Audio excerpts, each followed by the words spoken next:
what will Michigan's season look like on offense? And more importantly, what is their ideal season on the offensive side of the football after finishing with one of the worst offenses that Michigan has produced in the Jim Harbaugh and post-Harbaugh era? So since 2015, the end of the Brady Hoke disaster, the beginning of the Harbaugh era, up until the present day.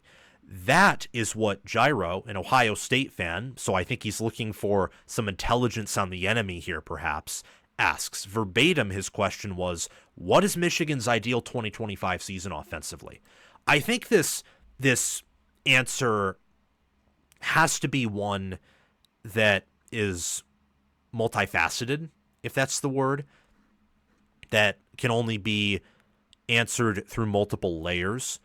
The base layer being that of the team, what's their ideal season, and then the second or third layer, maybe fourth, the deeper layer of the onion that really relates to the offense specifically. Because the defense last year finished top 15. It was a unanimous top 15 defense. At the end of the year, I think it was playing at a top 5 level after not playing at even a top 25 level at times in the first half, first even 2/3 of the season.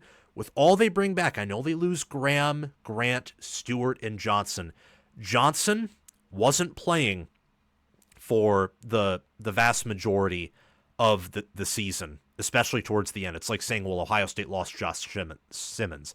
Yeah, and they probably won't have a tackle this year as good as Simmons was when healthy, just like Michigan won't have a corner as good as Will Johnson when he was healthy. But those teams are used to playing without those specific players, so it's not as massive of a loss as if they lost them and they were playing in every single game. Still a loss, but one that is certainly minimized. Up front, I can't say the same thing. What I can say is that Rayshawn Benny comes back, Trey Pierce returns, and then Damon Payne and Trey Williams transfer in, and Ike Iwuna, I think, is a player who can contribute this season, was in the rotation, sprinkled in there last year. The Wolverines returned Derek Moore at D end, and they got TJ Guy and Cam Brandt there as well. I still think this is going to be one of the best D-lines in the country this season. They returned 4 seniors at linebacker. Barham and Houseman will start. Rod Moore may make a recovery at safety, and if he plays healthy, he'll be a great player once again. And Yair Hill at corner had some good moments last year. Same with Zeke Berry. We'll see how all of that works out. I think, once again, the strength of the defense will be the front, the coverage, the secondary. That's the question. It'll be a more balanced defense than last year. Probably better overall, assuming that the adjustments last year translate to this year, but you never know. Regardless, I'm setting that down as a base because this offense will need help. It's not going to come out and immediately be a top 10 unit. I don't know if it even has the capability of being a top 10 unit, but the offense is going to need help from the defense. The defense can provide that. The defense gives this team the ability, I think, with the schedule that Michigan faces this year. New Mexico in week 1, at Oklahoma week 2, Central Michigan week 3, at Nebraska week 4. Those 2 games, Sherrone Moore will definitely be suspended. By definitely, I say 99%, but still pretty sure. They get a bye in week 5.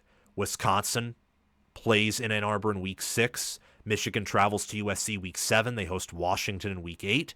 Travel to Michigan State in week 9. Host Purdue in week 10. They get a bye in week 11.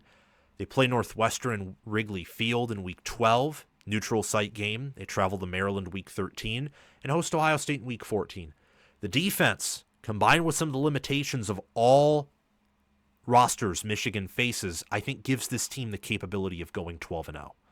However, with what we've seen on offense last year and with some of the limitations the defense even has, I think that the floor here is 7-5 or 6-6. The kicker for Michigan, Dominic Zavada, also raises their floor and ceiling. So the offense, in large part, is going to determine probably 4 or 5 games. And those are the games that are losable, not what should be auto wins in Central Michigan, New Mexico, probably Purdue, Northwestern, maybe at Maryland, depending on whatever's going on in College Park, where they only won a single Big Ten game last year, and it was against USC by a point, and they shouldn't have won that game. So with Oklahoma, Nebraska, USC, Michigan State, and Ohio State, those 5 games and maybe Washington or Wisconsin, depending on how they pan out. Their home games should be easier than those 5 4 on the road, and then the Ohio State game, of course. Ohio State, I think, will be the best team on their schedule. The only team that could contend for that, in my mind, is USC. Maybe Nebraska or Oklahoma will surprise me. I don't know. But those games, in those games, the offense is going to be paramount to whether Michigan wins or whether they lose. Maybe whether they win in a blowout or whether they get blown out, if you know what I mean, like last year against Texas and Oregon.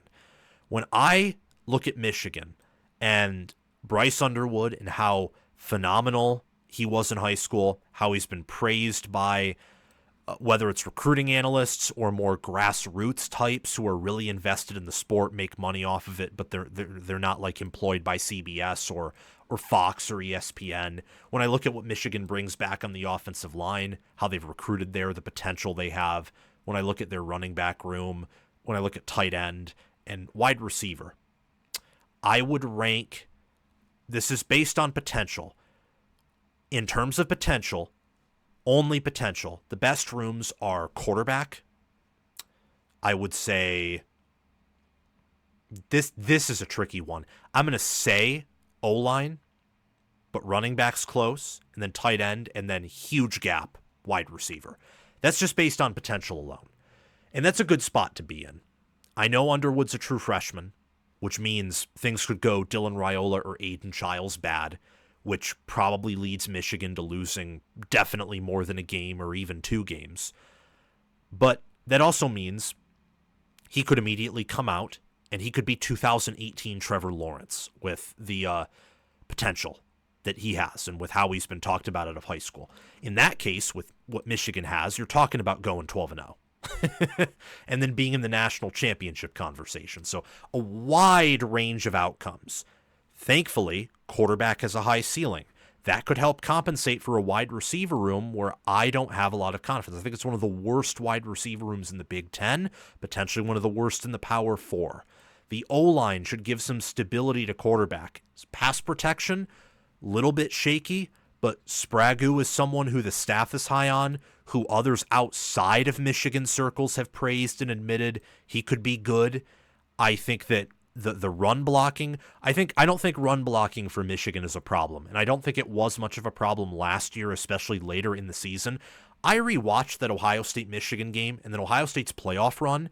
Michigan's O-line was doing a better job than Ohio State's O-line, which had infinitely better help and supporting cast and superior scheme. They were very often doing a better job getting downfield with their run blocks. But then in pass blocking, Ohio State actually schemed an extra player in to help the O-line protect, or their tackles could actually move without it looking like they had cement attached to their feet. Meanwhile, Michigan's tackles were, for much of last year, an absolute mess. For really, outside the Ohio State game, they were an absolute mess.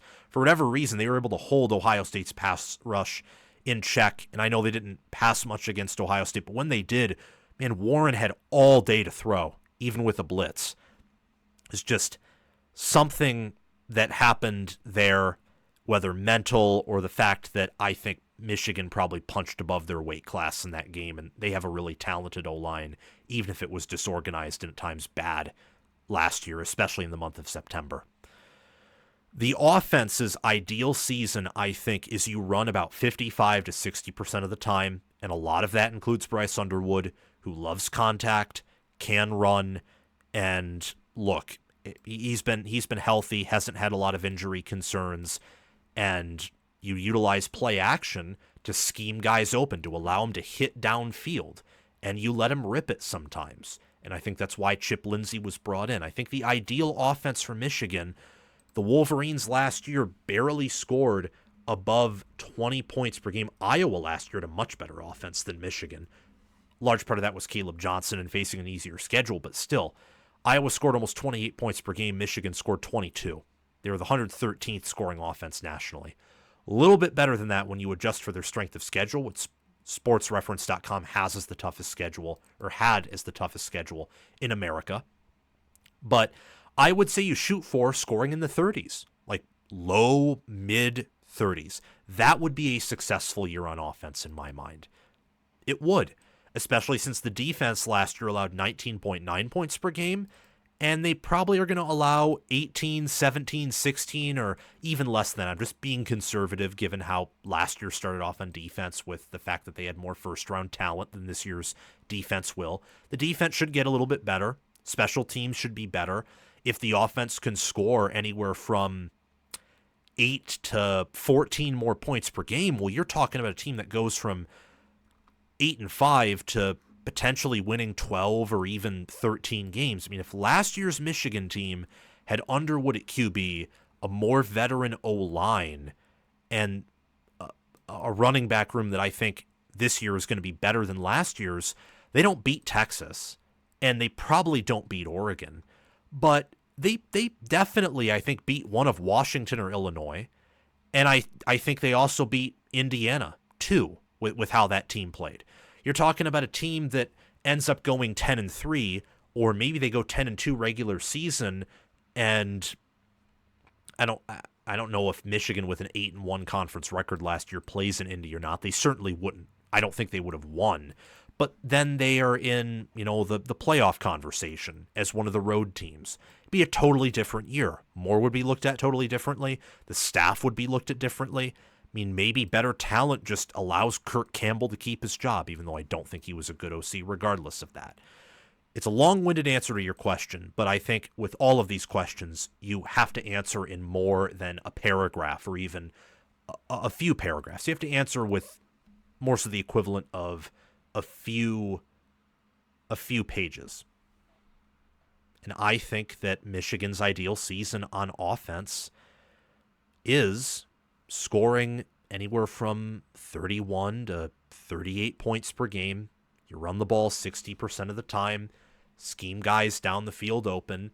You use the 3 or 4 deep tandem at running back to keep teams honest on the ground. And you combine that with a defense that should be able to stop or shut down most rushing attacks. That's what you do. You game control teams to death, like you did in 2021, 2022, and also 2023. Although I don't think this team will be anywhere close to the 2023 or even 2022 caliber. What you got to do is let Underwood grow. Hopefully he gets better in every game as the season goes on, although with some games that'll be hard, like Ohio State, especially if their defense reloads, for example. And then even in the postseason, if Michigan reaches the playoff and Underwood has a bad game, maybe it's because he's playing a better defense. Who knows? Michigan is a wide range of outcomes this year, a very wide range of outcomes. So ideally, I would say Michigan, the ideal season is to win 10 games or more. The season that would ultimately save Sherrone Moore from future criticism or current criticism and would give him a lot of long-term stability and confidence is with this schedule, with USC losing as much as they do, with Michigan State being in a state of pessimism with the fan base, with Nebraska and Oklahoma still having limitations, and Ohio State has to play in the big house. Michigan has the mental edge over them, and clearly, they have a huge mental edge over Ohio State. And then on top of that, roster-wise, I think it's pretty clear they have the best matchup against Ohio State since 2022 or 2021. I don't think the matchup is as close as it was in 23 and 24 when Ohio State's D-line was near elite or elite, when their defense everywhere was solid, and then when at times in those years, 2023 in the actual game, not overall, and then 2024 at moments earlier in the year, some would argue later in the year, the offensive line was also solid in combination with the D-line. That made it harder for Michigan. This year, Ohio State returns a lot on the O-line. There's some questions as to whether it will be, elite like the D-lines have been, and then the D-line has a lot of questions. Michigan, meanwhile, D-line, they've developed and recruited to a point where they've earned more benefit of the doubt, I would say, than Ohio State at that position, and they brought in transfers, whereas Ohio State didn't. And then on the O-line, Michigan returns about as much as Ohio State does from last year. So With that schedule, the ceiling I think is 12-0. The floor is 500. 500 would get Sherrone Moore fired, or at least it should. 12-0 would get him a massive contract extension. Everyone would look at Michigan differently. Ideally, Michigan wins 10, 11 games, maybe 12, although that's a lot to ask. And Bryce Underwood is, I would say, top 25, top 20 quarterback in QBR and passer rating, and he also looks the part. That is the ideal, but also realistic scenario for Michigan. It would be unrealistic, I think, to expect him to be a top 10 QB in year one, especially with the wide receiver room. It's also unrealistic to expect this team to go 12-0 or 11-1. Expect 10 wins. 11 or 12 is asking them to be perfect outside of one game, or be perfect in all but one game, but still find a way to win that one game. I think the staff's a little bit too young. Sherrone Moore especially a little bit too young. Just, it's progress. It is progress. That's what you need to see.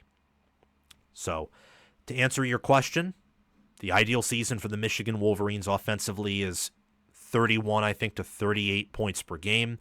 Underwood is able to hit downfield shots and is able to give any defense some issues. He gets better as the year goes on. Michigan's able to run for about 5 yards per carry, certainly more than 4.5 and more than last year's 4.2 or 4.3. And the offensive tackle play, especially in pass block, improves. I think that's Michigan's ideal and realistic season on the offensive side of the football.